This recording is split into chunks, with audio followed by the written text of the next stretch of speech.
സംസ്ഥാനത്ത് തദ്ദേശ തെരഞ്ഞെടുപ്പ് നവംബർ ഡിസംബർ മാസങ്ങളിൽ നടക്കും.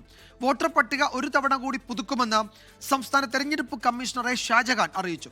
സമഗ്ര വോട്ടർ പട്ടിക പരിഷ്കരണത്തിൽ മുഖ്യ തെരഞ്ഞെടുപ്പ് ഓഫീസർ രത്തൻ യു ഖേൽക്കറുമായി ഷാജഹാൻ ഇന്ന് കൂടിക്കാഴ്ച നടത്തുകയും ചെയ്തു.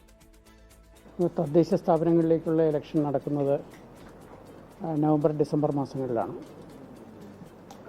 അതിന് മുന്നോടിയായിട്ടുള്ള ഇലക്ഷൻ ഒരുക്കങ്ങൾ സംസ്ഥാന തെരഞ്ഞെടുപ്പ് കമ്മീഷൻ പൂർത്തിയാക്കി വരികയാണ്.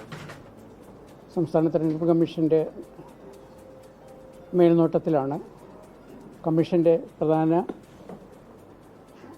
ഒരു ആക്ടിവിറ്റിയാണ് കേരളത്തിലുള്ള മുഴുവൻ തദ്ദേശ സ്ഥാപനങ്ങളിലേക്കുമുള്ള തെരഞ്ഞെടുപ്പ് നടത്തുക എന്നുള്ളത്.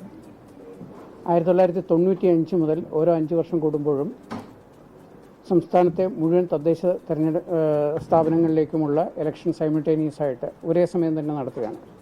ഗ്രാമപഞ്ചായത്തുകൾ, ബ്ലോക്ക് പഞ്ചായത്തുകൾ, ജില്ലാ പഞ്ചായത്തുകൾ, മുനിസിപ്പാലിറ്റികൾ, കോർപ്പറേഷനുകൾ, ഈ സ്ഥാപനങ്ങളിലേക്കുള്ള മുഴുവൻ വാർഡുകളിലേക്കുമുള്ള തെരഞ്ഞെടുപ്പാണ് സംസ്ഥാന തെരഞ്ഞെടുപ്പ് കമ്മീഷൻ നടത്തുന്നത്. ലോകത്തെവിടെയായാലും ഏത് സമയത്തും 24 വാർത്തകളും ഓഗ്മെന്റഡ് റിയാലിറ്റി പാക്കേജുകളും എക്സ്പ്ലെയിനറുകളും വിശദമായി കാണാൻ ഞങ്ങളുടെ യൂട്യൂബ് ചാനൽ നിങ്ങൾക്ക് സബ്സ്ക്രൈബ് ചെയ്യാം.